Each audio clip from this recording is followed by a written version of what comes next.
Laurent, bonjour. Ahmed Arekwa, bonjour. Bonjour amis téléspectateurs. Bienvenue. Merci.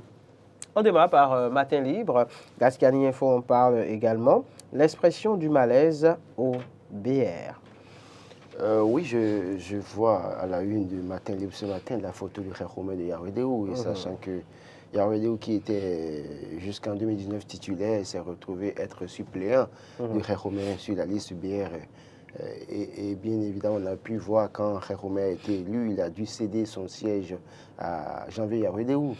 Et maintenant qu'il a été débarqué Du gouvernement, il tente de rejoindre, de reprendre son poste parce que la loi, selon certaines dispositions, c'est-à-dire que oui, quand vous êtes appelé à d'autres fonctions, que vous pouvez laisser votre place à un suppléant et revenir prendre le même poste si vous le voulez. C'est vrai que le débat va dans tous les sens, mais j'ai rappelé que je crois les députés ont été installés le 12 janvier ou le 13 janvier, mais que Yaoundéou avait été accueilli à l'Assemblée nationale le 16 janvier. Donc c'est après l'installation des députés que Yaoundéou a pris fonction. Et donc si on doit tenir compte, même si Frère Romain s'était pas rendu à l'Assemblée nationale quand on installait les députés, c'est que en installant les députés, que vous soyez présent ou pas, c'est que vous êtes déjà installé. Donc cela suppose que Frère Romain peut-être avait utilisé une stratégie pour montrer que oui, c'est lui qui avait été installé d'abord et que c'est peut-être compte tenu de sa mission républicaine au niveau du gouvernement qu'il a pu laisser son poste pour que son suppléant soit accueilli quelques jours après l'installation des députés élus. Alors, donc le débat est là. Je crois que l'Assemblée nationale, la Cour constitutionnelle a été saisie. Oui, D'ailleurs, il a annoncé que aujourd'hui reçoit Hervé Romain. Et donc, c'est l'interprétation de la loi. Et on verra comment est-ce que cette Cour, maintenant une fois encore, sera éprouvée, parce que on sait très bien que les lois sont votées malheureusement par les députés, mais les mêmes députés ont du mal à interpréter ou à comprendre ces lois et sont parfois obligés de se tourner vers d'autres structures. On a pu voir la Sénat par le passé. C'est vrai que la Cour constitutionnelle a habilité la matière pour comprendre et interpréter la loi. Donc, on verra si la Cour constitutionnelle donnera raison à Romain d'aller reprendre son poste, ou bien est-ce que la Cour dira que Yaoundéou est déjà en place et que Yaoundéou ne doit pas laisser son poste. Mais ce que les gens perdent de vue, c'est que il y a quelqu'un qui a fait Romain. Il y a quelqu'un qui nous a permis, grâce à qui on a commencé par connaître Romain. On ne connaissait Romain de nulle part. Il était peut-être employé dans une société appartenant à quelqu'un. Il était employé de quelqu'un par le passé. Et donc, quand on regarde un peu son parcours, c'est quelqu'un qui l'a amené là, et c'est quelqu'un qui a fait de lui ministre. Et c'est quelqu'un qui a certainement validé la liste pour qu'il soit titulaire et que l'autre qui était titulaire soit son suppléant. Et donc, parce qu'avant, Romain était député, mais titulaire, et son suppléant était Lambert Agogbono. Yaoundéou, non. Yaoundéou était titulaire, mais Romain était titulaire, et c'est Lambert Agogbono de Zakota qui était son suppléant. Mais comment se fait-il que pour 2023, on a pu mettre Agogbono titulaire, on a mis Romain titulaire, et on met Yaoundéou suppléant de Romain. Là, la véritable question, il faut se poser des questions à ce niveau. Et donc, si Romain se lève pour saisir l'Assemblée nationale pour rejoindre son poste, il y a quelqu'un qui pourrait aussi siffler la fin de la récréation, éviter que la fin aille même au niveau de la Constitution pour dire, mais Romain, attention, ce que tu es, c'est moi, mais attention, arrête ça quand même. Mais si jusque-là, le débat n'est pas clos et qu'il n'y a pas quelqu'un qui siffle la fin de la récréation, je crois qu'il y a Janvier Yaoundéou, s'il a encore un peu de dignité dans une certaine mesure et qu'il pense Vous pensez que c'est plié d'avance Non, je ne dis pas que c'est plié d'avance. Mais s'il voit que... À suivre votre développement. De l'interprétation des lois. S'il voit que de l'interprétation de la loi, ça ne l'arrange pas et qu'il risque d'être humilié à un moment donné, qu'il laisse... Mais vous cédez le siège. Céder le siège, tout simplement. Parce qu'en réalité, là où nous sommes maintenant, parti salon doit pouvoir siffler la question de la récréation pour dire, mais Romain, écoute, arrête ça quand même. Le nom vient enfin de sortir. Oui, mais écoutez, moi, appelons Chacha. Appelons Chacha. Il n'y a pas de gêne à appeler Chacha. Alors, quand même. Toujours est-il que cela témoigne d'un véritable malaise au niveau du BR. Non, le malaise au niveau du BR, c'est un autre problème. Et je l'ai toujours dit, les gens m'ont peut-être pris mal parce qu'ils estiment que je dis des choses qui les choquent peut-être. Mais j'ai toujours dit que Abdoulaye Biotchaï n'est pas un politique, c'est un technocrate. Regardez son parcours politique. Regardez les différents résultats qu'il a eu au cours des élections, en tout cas pour les élections auxquelles il a participé. Aboulaye Biachani n'est pas un politique. Moi, je le dis, et devant lui, je le lui dirai. Il fait l'erreur de vouloir à tout prix faire de la politique. Il est un technocrate. Son champ d'action, c'est l'intello, c'est-à-dire Bontin, qui sait faire parler des chiffres, qui sait étudier des situations. C'est son problème. Parce que là, vous regardez, il est en train d'être humilié là, tout simplement. Mais vous savez, mais vous n'êtes pas sans savoir, Laurent Roland-Tonnerre, qu'est-ce que justement un bon technocrate, pour pouvoir exercer bien souvent à certains niveaux de responsabilité, il faut de la politique. Il faut faire de la politique. Aucun bon technocrate n'est un bon politique. Ce n'est pas possible. Vous ne pouvez pas faire les deux à la fois. À un moment donné, vous êtes politique, vous savez parler le langage politique, vous savez discipliner la troupe. Mais à un moment donné, c'est que vous êtes technocrate quand vous allez sur un terrain. N'est-ce pas son entrée en politique qui justifie justement le fait qu'il soit là depuis des années? Non, mais écoutez, je vous dis... Qu'il ait fait avec le général Mathieu Kérékou et qu'il soit encore là aujourd'hui. Quand il a fait avec le général Mathieu Kérékou, il a été appelé pourquoi? Pour ses compétences. Ce n'est pas parce qu'il pouvait mobiliser les gens dans la Donga. Non, ce n'était pas ça. C'est ses compétences qui ont fait de lui ce qu'il a été jusque-là. Et à un moment donné, quand vous voyez que vous ne pouvez pas déposer le tablier plutôt que d'être humilié.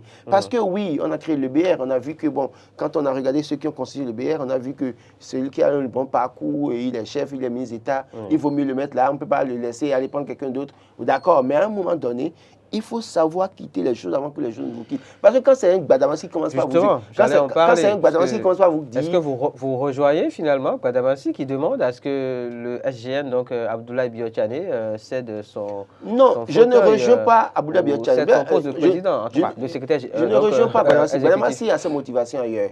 Gbadamassi aujourd'hui cherche à qui accrocher sa défaite à parcours. Il pense que c'est parce que tel a mal comporté, a mal fait les choses qu'il s'est retrouvé sur le carreau sans pouvoir être élu député. Ça, c'est un autre débat. Madame Assi qui veut la tête, donc, osons le dire clairement, du non, secrétaire général il aurait préféré que ce soit son frère Dambi, peut-être qu'il soit à la tête du BR, parce que, oui, peu ou prou, il estime que, bon, ça pourrait mieux l'arranger, il pourrait continuer à s'imposer. Mais il sait qu'avec un ABT qui a un parcours, qui a une personnalité, qui a une personnalité assez compétente sur le plan, en tout cas, je veux dire, du savoir-faire, pas politique, c'est-à-dire qu'il ne peut pas aller s'imposer à ABT comme ça. Mais il faut trouver peut-être des pouces sur la calvitie et chercher à lui jeter des pierres pour dire qu'il gère mal. Je suis d'accord que, et je le dis, c'est moi qui le dis, je l'assume.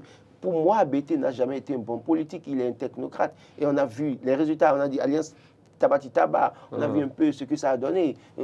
Tout le bruit, tout le vacarme, mais au finish, à l'arrivée, comme le pourcentage au plan national. Donc, et puis, finalement, quand vous questionnez son entourage, il manque peut-être ce flair politique, parfois dans des situations précises. Donc, à suivre votre développement, je ne vous coupe pas, Laurent Roland-Tonnerre, mais ce malaise qui est évident au niveau du BR, on peut le rattacher à la personne du SGN. À un moment donné, si par exemple, c'est pourquoi je dis, quand on parle, je parle de Patrice Talon, que je laisse Patrice Talon, je viens vers ABT. Si ABT ne peut pas siffler la fin de la récréation pour dire arrêtez ça, c'est qu'il y a un problème. Parce qu'on nous a dit que la réforme du sympathisant, c'est la discipline du groupe. Alors, comment se fait-il que... Et là, clairement, il n'y a pas de discipline. Comment se fait-il que quelqu'un qui a laissé son poste pour occuper son poste, pour être ministre, revient maintenant et contre toute attente, c'est-à-dire que, oui, il saisit les juridictions, il veut à tout prix retrouver... Ce n'est pas le parti qui demande, et ce n'est pas le parti, mais c'est une initiative personnelle. Et c'est même pas le parti ne peut même pas parler. C'est pourquoi je vous dis, écoutez, la réforme du système partisan, ça continue à être du leurre pour moi en réalité. C'est-à-dire que moi, je ne vois pas des gens qui sont acquis à la réforme du système partisan, mais je vois des gens soumis, disciplinés, parce que créant des représailles politiques. Et donc, on se range parce que le chef qui est là n'est pas comme les autres chefs. Et donc, ça, c'est carrément hors jeu de réforme du système partisan. Je pense sincèrement qu'on a encore du chemin à faire pour une véritable réforme du système partisan. Laurent Roland-Tonnerre, parlons d'autre chose à présent. Alors, la une du quotidien Gasquiani Info qui parle de la situation des médias au Bénin, les prédateurs de la presse béninoise. En connaissez-vous, Laurent? Les prédateurs, on les connaît, ils sont nombreux. Mais on commence par les politiques. Les politiques qui font de nous ce qu'ils veulent. Les politiques qui nous donnent quelques billets et qui parfois veulent à tout prix nous manipuler. Et peut-être, malheureusement, certains jeunes tombent dans leur piège. Moi, je le dis et je le dis haut et fort, je ne tomberai pas dans leur piège. Je sais combien ont tenté de passer par des journalistes confrères pour me demander de les appeler, de les contacter. Et je dis une fois encore ce matin, je ne suis pas prêt à être manipulé. Peut-être que dès que je serai prêt, je leur dirai que je suis prêt à manipuler. Mais qu'ils permettent aux journalistes qui ont envie de faire bien faire le travail, de le faire bien. Parce que ce qu'on dit parfois, ce n'est pas de la méchanceté, ce n'est pas de l'adversité, mais c'est aussi un débat constructif qu'on veut. Quand on dit ça, ce n'est pas bien, que les gens comprennent que ce n'est pas bien, qu'il faut corriger, qu'il faut changer le fusil d'épaule, plutôt que de continuer à foncer tête baissée en pensant qu'ils sont les plus intelligents. Malheureusement, ce qu'on constate aujourd'hui, c'est ça. Les gens sont dans leur coin et veulent que les journalistes fassent ce qu'ils veulent que ces journalistes fassent. Vous voulez dire la vérité, il y a toujours quelqu'un qui vous tape dessus pour dire « vous ne devez pas dire la vérité ». Ou bien quand vous le dites, on vous traite d'opposants. Quand vous parlez bien des opposants, les opposants sont contents. Le jour où vous critiquez les opposants, ils vous traitent de mouvanciers parce que vous avez pris de l'argent chez la mouvance. Moi, je le dis, malheureusement, je n'ai plus. Du côté de la mouvance de l'opposition, je suis peut-être mal vu partout. Quelqu'un m'a dit la dernière fois, mais écoute, Laurent, mais ce que tu fais, c'est bien, mais tu dois pouvoir te démarquer et être clairement quelque part. Il faut qu'on t'identifie quelque part. Parce que justement. si tu continues de jeter la pierre parfois aux opposants aussi, tu sais, ils peuvent prendre le pouvoir, ils vont dire, mais tu n'es pas clair, tu n'es pas constant. Mais c'est pas ça. Je ne veux pas imposer quelqu'un. Si ça plaît à quelqu'un de me confier une responsabilité, de mettre d'accord, mais si c'est pour lui faire plaisir tous les matins sur un plateau de télévision ou dans une station de radio ou bien dans la presse écrite à travers des interviews, je suis désolé qu'il se calme parce que je dis une chose, le journaliste doit pouvoir dire la vérité, exposer les faits sans diffamation. Sans diffamation et sans parti pris. Je ne diffamerai personne sur un plateau de télévision et je demande à Dieu de me donner la force de ne pas tomber dans ce piège. La clairvoyance. Et je demande à Dieu de me donner la force de ne jamais insulter quelqu'un. Mais que je dise ce que je pense, que j'expose les faits et que les téléspectateurs tirent la conclusion plutôt que de tomber dans le piège des prédateurs. Les prédateurs qui sont, vous avez cité, les politiques, vous parlez des condamnations. Il y a les politiques, il y a les patrons de presse. Les patrons de presse. J'ai vu un journal écrit tout à l'heure que quoi un message plein d'espoir du CNPA. Le CNPA, c'est qui? C'est le patron de presse, le patronat. Les malheurs des journalistes, c'est qui? C'est les patrons de presse. Appelons chat. Écoutez.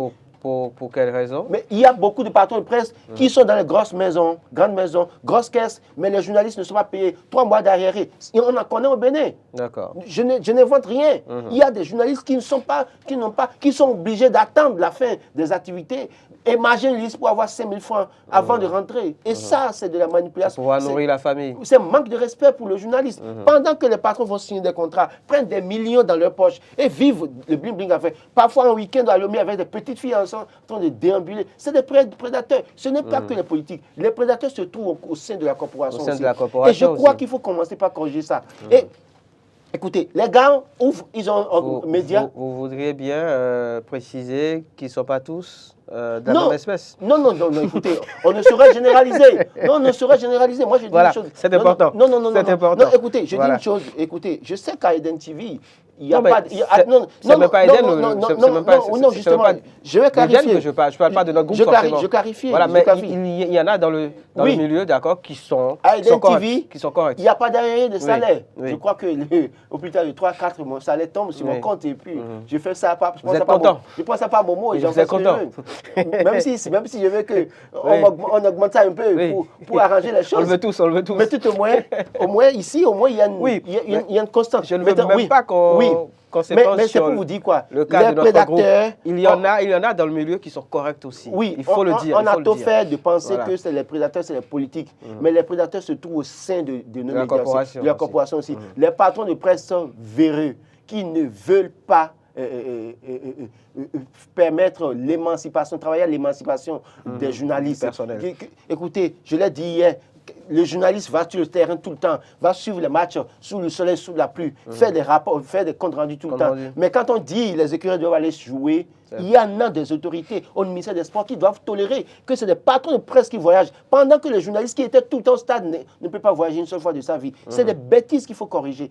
Et ce sont ces personnes-là, les prédateurs. Ils me suivront, ils ne seront pas d'accord avec moi, ils peuvent dire tout ce qu'ils veulent, mais moi je pense que les prédateurs, c'est aussi au sein de notre corporation, il faut faire la purge. Il faut donc assainir justement la corporation. Et permettre aux journalistes de mieux vivre. Faire en sorte aussi que le journaliste soit bien traité dans les médias, que les journalistes ne soient plus tenus d'attendre la fin d'une activité et marger 5 000 francs sur une liste pour prendre de l'argent, mais que déjà, au niveau de l'organe, qu'on arrange le salaire du journaliste de sorte que sur le terrain, qu'il puisse tenir tête à un point focal de communication. Parce que parfois aussi, quand vous attendez pour marger 5 000 francs après, vous traitez votre élément, c'est le point focal qui vous appelle à 0 pour dire, mais tel que tu as traité l'information, le ministre ne sera pas d'accord, tu veux me créer des problèmes. Pourquoi? Parce que tu as pris 5 000 francs. La prochaine fois, il te regarde du haut et dit, non, ton média n'est pas invité. Et là, c'est une humiliation. J'ai l'impression que vous parlez d'expérience. Oui, je parle d'expérience. Moi, je crois que je remercie Dieu. Depuis 2 ans, je ne suis plus allé sur un terrain de reportage. Si je dois aller faire un reportage, ça va être investigation, analyse. Mais si c'est pour aller faire reportage dans un ministère, je prie Dieu de m'en épargner. Parce que j'ai compris qu'au fil du temps, ça a été une humiliation pour nous. Ça a été même parfois une humiliation pour moi-même. J'ai dit, mais il faut qu'on se dise la vérité. À un moment donné, trouvons le moyen. Si on ne peut pas payer, par exemple, 15 000, 20 000 journalistes, et que c'est 5 000 qu'on va lui prendre, de payer pour après, maintenant... Donc c'est le montant qui vous dérange? Non, c'est pas ça. Moi, je n'en ai plus besoin. Moi, je dis une chose, je remercie Dieu. Dieu m'en a épargné maintenant. Mais c'est-à-dire que le traitement doit être conséquent. C'est-à-dire que rien que pour 5 000 francs, je parle du montant réalité. Comment on peut vous manipuler juste pour ce montant dérisoire? À la limite, suspendez les PDM, d'accord? Payez bien les médias au niveau des contrats et faites en sorte que les médias payent bien leurs journalistes. C'est dans ce contexte, en tout cas, que RSF donc, classe le Bénin à la 112e place, si je ne m'abuse. On gagne 9 places dans ce classement. Laurent Roland Tonenquès, hier d'ailleurs, il faut le préciser, c'était la journée mondiale de la liberté de presse. On est à 100... Je pense qu'on est à 112, je pense. Et vous dites qu'on a gagné 9 places. On a gagné 9 places. Est-ce que vous pensez que c'est une avancée? On a gagné 9 places, mais on reste dans la zone critique. Oui, mais écoutez, c'est pas gagné. Si du moment où on est encore dans la zone critique là, pour moi, on n'a pas gagné de place. Il y a encore beaucoup à faire. Alors, travaillons à améliorer notre secteur. C'est très important. L'ODEM installé hier. Oui, l'ODEM est installé. Le juge, je dirais, par excellence des médias, de président des médias. Je crois qu'il faut qu'ils fassent aussi leur travail, qu'ils essayent de voir un peu comment est-ce qu'il faut assainir le milieu. C'est vrai que l'ODEM parfois tape du poing sur la table en interpellant des journalistes, mais malheureusement, la situation des manipulations, c'est ça qui amène à des situations données. C'est-à-dire que oui, le journaliste qui veut peut-être arrondir à tout prix sa fin du mois, quelqu'un l'appelle pour lui proposer un sujet. Dieu seul sait combien de fois les gens m'ont appelé déjà à cause de l'NTV pour me confier des sujets. Et à aucun moment je n'ai cédé parce que j'ai dit une chose, je ne suis pas là pour ça. Trouvez d'autres moyens pour le faire. Parce que oui, ceux qui peut-être n'ont pas une situation pour autant assez stable, facilement tombent dans ce piège. Parce qu'il y a le loyer à payer. Ils sont à Cotonou quand même. Il faut le transport, tout ça. Il faut la communication, tout ça là. Et un Kudam, je donne l'exemple de ce monsieur qui est enseignant à Porto-Novo, qui est venu se plaindre chez moi du ministre Karimou Saliman, qui m'a fait asseoir tout pendant 1 heure en racontant l'histoire et dit, bon, il faut parler de lui. Il fait, j'ai dit, donnez-moi les dossiers, je vais voir. Mais il me dit, j'envoie ça demain. Après, il m'appelle pour dire, mais monsieur le journaliste, en réalité, j'ai dit, mais en réalité quoi? Donc, au point à un mois d'un, je laisse tomber, il dit, ne m'appelez plus jamais. Pour vous dire quoi? Et il m'a dit, mais si vous faites bien, je vais vous gérer bien, je vais bien vous traiter. Mais je ne suis pas là pour ça. Donc, vous imaginez. Mais malheureusement, d'autres personnes allaient prendre faire cause pour lui et écrire n'importe quoi sur le ministre ou bien venir dire n'importe quoi sur le ministre. Pour dire, chacun doit pouvoir se mettre au-dessus de la mêlée. Nécessairement, et faire en sorte que, oui, on est dans la corporation pour dire la vérité, non pas pour maquiller la vérité. Faire en sorte que, quand c'est blanc, il faut dire que c'est blanc. Quoi que cela vous coûte. C'est vrai, moi je dis, j'ai de la peine parfois, en quittant ici, parfois après des émissions, je réfléchis pas 1000 fois pour dire, quand je vois peut-être une voiture garée devant ma voiture, dans ma maison, nuitamment hier nuit, je vois une moto au loin avec une petite phare, parfois j'ai peur. Vous avez peur? Non, sois honnête, et je sais que Dieu sait que les téléspectateurs qui nous suivent, parfois il y en a qui m'appellent pour dire, mais j'ai peur pour toi. Quelqu'un m'a dit la dernière fois, Laurent, et si tu changes de posture, et si tu commences pas à parler bien du gouvernement, je ne parle pas mal du gouvernement, je ne cite pas Patrice Talon, je ne cite aucun de ses ministres, mais j'expose les faits, mais malheureusement ça dérange. Je sais combien parmi les possibilités au pouvoir, certains ont carrément bloqué la porte, ne veulent pas me voir, mais ce n'est pas un problème. Mais je dis, de toute façon, faisons bien notre travail. Il y a quelqu'un quelque part qui nous identifie, qui nous regarde et qui dit, celui-là fait bien son travail. Et en son temps, vous récolterez les fruits. Quoi que cela vous arrive, je ne suis pas à 1 million à Eden TV, qu'on le dise, mais ce n'est pas pour ça que je vais me permettre d'aller écouter un acteur politique et venir insulter Talon sur ce plateau demain matin, après insulter Rondete ou insulter Gbadamassi. Ce que je dis à Gbadamassi, ça vient de moi. Ce que j'ai toujours dit de Gbadamassi, ça vient de moi. Ce que je viens de dire à ABT, ça vient de moi. Personne ne me le dit.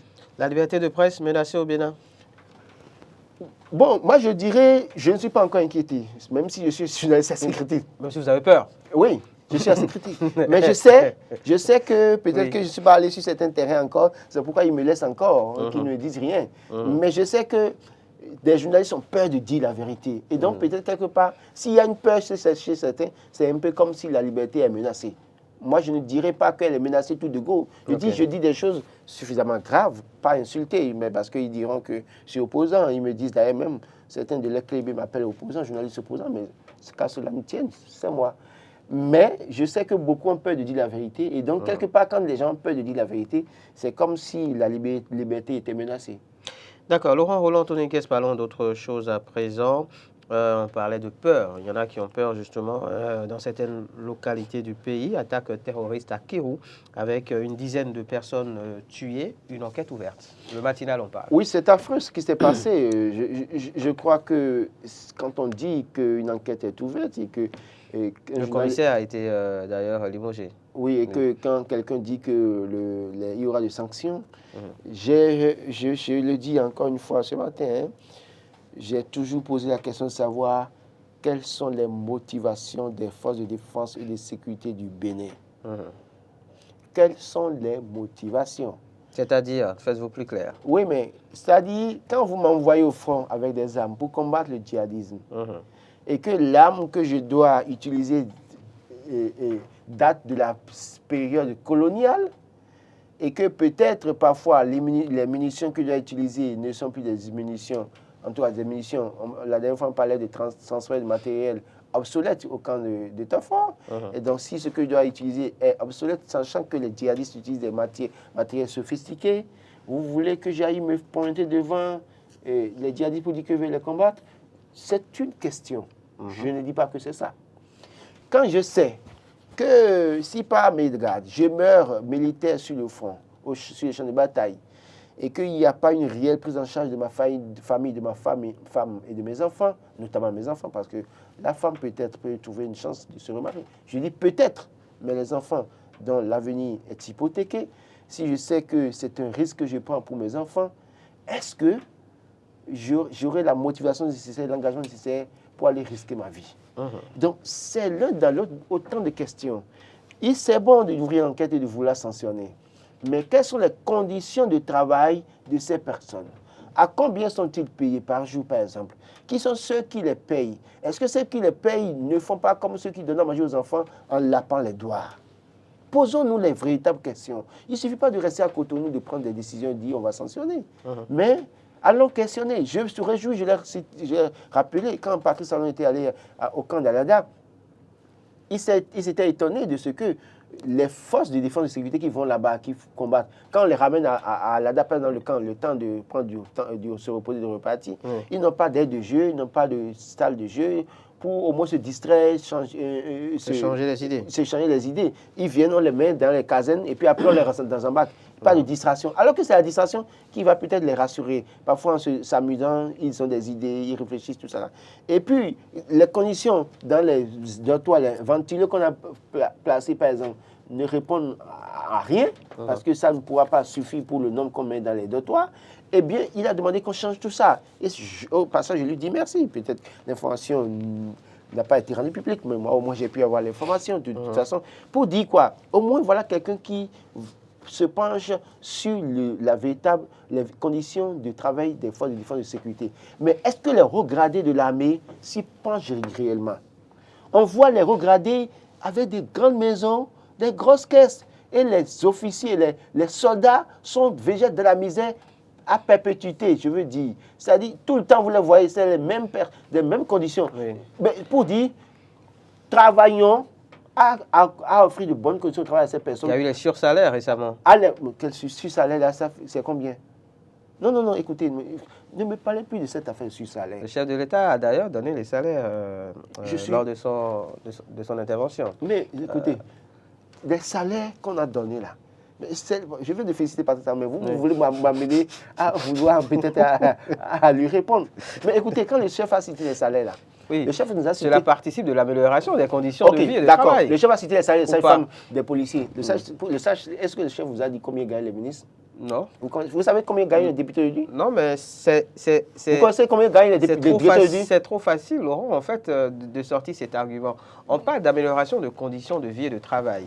On parle de la cherté de la vie. On est totalement d'accord. Les salaires ont été augmentés, oui ou non? Et le taux là, c'est un bon début. Je dis... c'est ce que j'aimerais vous entendre dire, Laurent. Je suis d'accord. J'aimerais vous entendre dire que c'est un bon début. Je n'ai jamais dit le contraire. Et qu'après, on aimerait justement qu'on en fasse davantage. Mais nettement davantage. J'ai toujours dit ici que... Oui. Donc dites-le. J'ai toujours dit ici que... Reconnaissez-le, Laurent. L'augmentation des salaires, c'est un bon début. C'est un début. Merci, c'est tout. On va passer à notre fait d'actualité. C'est un début. Les quatre vérités. Utilisez la une va s'afficher. On a cité la une va s'afficher. Les quatre comparaisons. vérités. Laurent Roland Totonenkes parle aujourd'hui d'économie africaine. Grand prix du leadership féminin, Claudine Afiavi-Prudencio. Une distinction bien méritée. Beaucoup de femmes entrepreneurs africaines l'adoptent comme modèle et marraine. Oui, elle a fait son chemin, elle a un parcours, qu'on ne le veuille pas, nul n'est parfait. Elle a ses faiblesses, c'est vrai, mais elle a aussi ses forces. Et ses forces, c'est ses qualités qui sont primées hors du Bénin aujourd'hui. On en parlait d'ailleurs il y a quelques jours. Bien évidemment, comme vous voyez, ce qu'elle a pu faire sur l'échiquier national, le plan politique, ce qu'elle a pu faire sur le plan social, c'est vrai que tout n'est pas totalement rose, mais elle a osé là où peut-être d'autres ont perdu confiance. Elle a osé là où d'autres ont pensé que c'est impossible. Elle montre le chemin aux femmes, elle montre aux femmes qu'il faut avoir la ténacité, il faut avoir l'audace. Quand on est femme, l'audace au féminin, c'est possible. Claudine Prudencio a montré le chemin. Et si les gens ont pu l'identifier à partir de la Côte d'Ivoire, parce que, comme je l'ai dit il y a quelques jours, elle a été députée, elle a été ministre, elle a été au Parlement panafricain, elle a pu faire ses preuves. Donc, tout l'un dans l'autre, avec les actions qu'elle a pu mener jusque-là, je crois que oui, c'est des valeurs, des qualités que les gens ont reconnues du côté d'Abidjan pour la célébrer. Ce qu'on va souhaiter, c'est qu'elle continue à avoir cet engagement et qu'elle continue à s'investir politiquement aussi pour l'émancipation de la femme béninoise. On a pu voir avant elle Célestine Zanou, on a pu voir Marie-Élise Bédot, qui peut-être à un moment donné, on a senti qu'elle peut-être sont essoufflées. Mais on souhaite que Dieu l'aide, qu'elle ne soit pas essoufflée. Et puis, bien évidemment, sur le plan social, on veut la voir beaucoup plus présente. On sait que depuis quelques jours, elle a créé la fondation Molara, qui porte son nom indigène. Oui, Fondation Molara, c'est tellement... Molara Prudencio. C'est tellement pour s'investir davantage sur le terrain, pour le terrain social et être au chevet des couches défavorisées, vulnérables. Et tout ça, il faut encourager cela. Il faut préciser que justement l'honorable Claudine Afiavi-Prudencio était la star donc, de la 13e édition de Africa Economy Builder Forum and Awards. C'était en Côte d'Ivoire, vous le disiez, où elle a donc reçu, elle a été en tout cas, disons, primée du Grand Prix du leadership féminin. C'est ça. C'est justement l'intitulé donc du prix qu'elle a reçu en Côte d'Ivoire, ce qui fait d'elle aujourd'hui un véritable modèle pour nombre de femmes. Oui, le leadership féminin, on sait que ce n'est pas leader au féminin qui veut, mais c'est qui peut. Il faut avoir les moyens. Surtout dans un contexte béninois. Ah oui, il faut avoir les moyens. D'abord, ça commence par les moyens. Si vous n'avez pas les moyens, vous avez beau parler, les gens ne vous écouteront pas. Écoutez, malheureusement. Mais les moyens seuls ne suffisent pas, Laurent. Non, je dis, ça c'est un début d'abord. D'accord? Vous avez les moyens, vous vous donnez les moyens. Mais après aussi, il faut que vous montrez de la ténacité, de l'audace. Si vous ne montrez pas l'audace, c'est que vous devez reculer au moindre à la moindre, je dirais, menace, situation difficile. Des hommes, c'est que oui, vous n'êtes pas leader. Donc, on a pu voir dans la constitution des blocs pour la réforme du sympathisant, elle a osé quitter la condition d'un bloc pour aller se mettre à part. Après, quand elle a fait la fusion, on a vu que oui, à un moment donné, quand ça n'allait pas, elle a osé aussi quitter. Elle a été traitée de tous les noms, mais aujourd'hui, on voit que ce bloc a des problèmes. Donc, quelque part, peut-être, je ne lui donnerai pas raison à 100%, mais c'est que ça montre, ça montre clairement que oui, à un moment donné, il y a un malaise. J'ai dit, je ne le dis pas pour elle, mais j'avais dit à l'époque que ABT n'était pas un politique, c'était un technocrate, et donc il ne saurait évoluer sur le terrain politique aussi facilement. Mais sachant que la liste aussi n'était pas constituée à 100% par lui, et donc il était, bon, excusez beaucoup le thème, il y en a qui sont aujourd'hui des chefs fait valoir au niveau de certains partis politiques. Bon. Donc ABT, selon vous, Laurent Roland Toninquès? Je n'ai jamais dit ça. Il y a des... Soyez clair. Le perroquet nous intéresse à présent, Laurent Roland Toninquès. Donc ça veut dire que quelqu'un qui attaque cet chef-là s'attaque à Patrice Talon en réalité. Laurent Roland Toninquès, le perroquet. Parlons du quotidien Le Perroquet qui propose ce matin révélation dans la haute technologie. Alain Kapotchichi, enfant prodige du Bénin dans la cour des grandes personnalités du monde. C'est un Béninois. Tout ce que vous faites, faites-le si bien et très bien. D'accord? Quelle qu'en soit l'adversité, faites bien votre travail. Quelles qu'en soient les menaces, faites bien votre travail. Quelles qu'en soient les souffrances, les calomnies, les diffamations, tout ce qu'on peut vous dire, tout ce qu'on peut vous coller, faites bien votre travail. Un jour ou l'autre, vous serez célébré au plan mondial. Je crois que Alain Kapotchichi est un exemple. Moi, j'ai été à l'université SECO quand j'ai eu le bac, j'ai fait hôtellerie, tourisme, loisirs. Moi de même, voilà. J'ai fait communication plutôt. Et à l'époque, il était déjà attaqué, ce qui a fait qu'à un moment donné, l'université a eu des problèmes. C'est ça, nous n'encourageons pas les initiatives locales. On n'encourage pas nos compatriotes. On les combat. Je parie que c'est peut-être pas Patrice Talon qui est le problème de Alain Kapotchichi, mais c'est les proches de Patrice Talon qui ont vu en ce jeune ses compétences, qui disent, mais s'il vient dans notre milieu, il peut nous éjecter parce qu'en réalité, on a tout fait de faire savoir à Patrice Talon, qui peut-être ne s'y connaît pas dans tous les domaines, que nous sommes les meilleurs. Mais si ce jeune vient, il va montrer qu'en réalité, que nous ne sommes pas les meilleurs, mais que c'est lui le meilleur.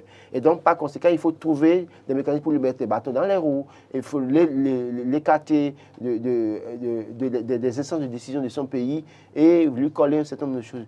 Aujourd'hui, j'ai vu la dernière fois un média européen écrit « l'Ivoirien Alain Kapotchichi » et quelqu'un commentait pour dire comment il est Ivoirien, c'est un Béninois. Il dit « mais vous n'êtes pas sérieux ».